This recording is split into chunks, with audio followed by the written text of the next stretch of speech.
Hello friends, I M BK Subi make over. മാത്രമല്ല ഡാൻസറും കൂടെയാണ്, classical ഡാൻസറും കൂടെയാണ്. ഇപ്പോൾ ഡാൻസൊക്കെ കുറച്ച് നിർത്തി വെച്ചിരിക്കുകയാണ്, വീണ്ടും തുടങ്ങും.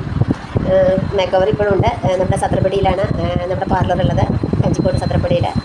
എൻ്റെ നമ്പറിലേക്ക് വിളിച്ചിട്ടുണ്ടെങ്കിൽ നമ്മുടെ ഹോം സർവീസും അതേപോലെ തന്നെ ജെൻസിന് മേക്കപ്പ്, ജെൻസിന് പറയുമ്പോൾ ഗ്രൂമിന് നമ്മൾ മേക്കപ്പ് ചെയ്ത് കൊടുക്കുന്നുണ്ട്. ബ്രൈഡ് ആൻഡ് ഗ്രൂമിനെ നമ്മൾ രണ്ടുപേർക്കും മേക്കപ്പ് ചെയ്ത് കൊടുക്കുന്നുണ്ട്. ബീച്ച് ഫെഷനൊന്നും നമ്മൾ ജെൻസിന് ചെയ്ത് കൊടുക്കുന്നില്ല. കല്യാണ ചെക്കന്മാർക്ക് നമ്മൾ മേക്കപ്പ് ചെയ്ത് കൊടുക്കുന്നുണ്ട്.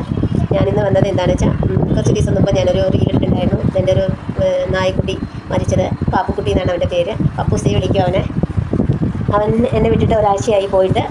പോവാൻ കാരണം, എപ്പോഴും രാവിലെ ഞാൻ പോകുമ്പം ഗേറ്റ് പൂട്ടിയിട്ടിട്ടാണ് പോവാറ്. അന്ന് പെട്ടെന്ന് പോയിട്ട് പെട്ടെന്ന് വരാമെന്നുള്ളൊരു രീതിക്ക് ഞാൻ ഗേറ്റ് വെളിയിൽ നിന്ന് വെറുതെ കുട്ടിയിട്ടിട്ട് പോയി. ഞാൻ വന്നപ്പം ഓട്ടോക്കാരനാണോ ആരാന്നറിയില്ല, ഞാൻ ഇങ്ങോട്ട് തിരിഞ്ഞ് നോക്കിയപ്പോഴേക്കും എൻ്റെ വീട്ടിലുള്ള 2 നായ്ക്കുട്ടികൾ വെളിയിലായിരുന്നു. രണ്ടുപേരും വെളിയിലോടി. പക്ഷെ ഒരാൾ എങ്ങനെയോ രക്ഷപ്പെട്ട് രാത്രി വന്നു.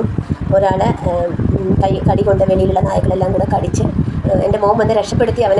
അവരുടെ കയ്യിൽ നിന്ന് രക്ഷപ്പെടുത്തി ഹോസ്പിറ്റലിൽ കൊണ്ടുപോയി ഇഞ്ചക്ഷനും കാര്യങ്ങളെല്ലാം ചെയ്തു.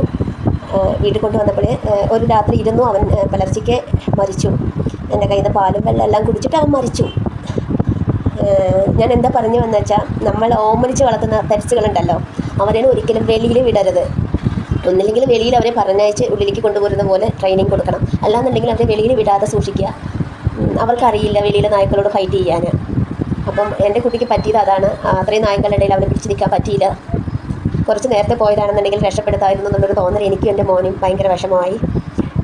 എൻ്റെ കയ്യിലുള്ള അബദ്ധമാണോ അല്ല, ഒരു വിഷമം. അപ്പം നിങ്ങൾ ആരെങ്കിലും പെറ്റ്സിനെ വളർത്തണമെന്നുണ്ടെങ്കിൽ അവരെ വെളിയിൽ വിടാതെ നോക്കുക, അല്ലെങ്കിൽ അവർക്ക് ട്രെയിനിങ് കൊടുക്കുക, വെളിയിൽ പോയിട്ട് വരാനുള്ള ട്രെയിനിങ് കൊടുക്കുക. അവർ മരിച്ചു കഴിയുമ്പോഴൊരു വിഷമം. നമ്മൾ കഥകളിലൊക്കെ വായിച്ചിട്ടുണ്ട്, ആരുമില്ലാത്തവർക്ക് നായ കൂട്ടാണെന്നൊക്കെ. അങ്ങനെയൊക്കെ ഒരു ഇതാണ് എൻ്റെ ഒരു ജീവിതത്തിൽ എനിക്ക് അവനൊക്കെ ഉള്ളത്. അവൻ പോയപ്പം ഞാൻ കുറച്ച് ദിവസം ഷോപ്പൊന്നും തുറന്നിട്ടുണ്ടായിരുന്നില്ല. ഇപ്പോൾ വീണ്ടും തുറന്നിട്ടുണ്ട്. കാരണം എന്താ വെച്ചാൽ, നമ്മുടെ വീട്ടിൽ നിന്ന് ഒരാൾ പോയ പോലെയാണ് എനിക്ക് തോന്നിയത്. അന്ന് അവൻ്റെ സംസ്കാര ചടങ്ങിന് വേണ്ടിയിട്ട് ഒരുപാട് FBയിലുള്ള ആൾക്കാർ എൻ്റെ വീട്ടിൽ വന്നിട്ടുണ്ടായിരുന്നു.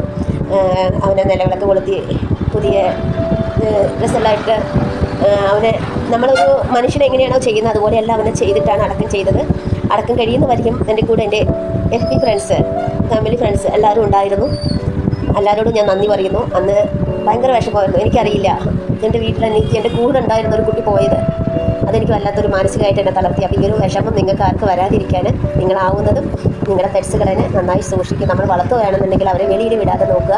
ഞാൻ ഒരിക്കലും അവരെ വെളിയിൽ വിടാറില്ല. നിങ്ങളെന്നെ കാണാറുണ്ടാവും എൻ്റെ റീൽസിൽ. അവരെൻ്റെ കട്ടിൻ്റെ മുകളിലും സോഫയിലൊക്കെയാണ് ഓടിക്കളിച്ചിട്ടും കിടന്നുറങ്ങലും ഒക്കെ.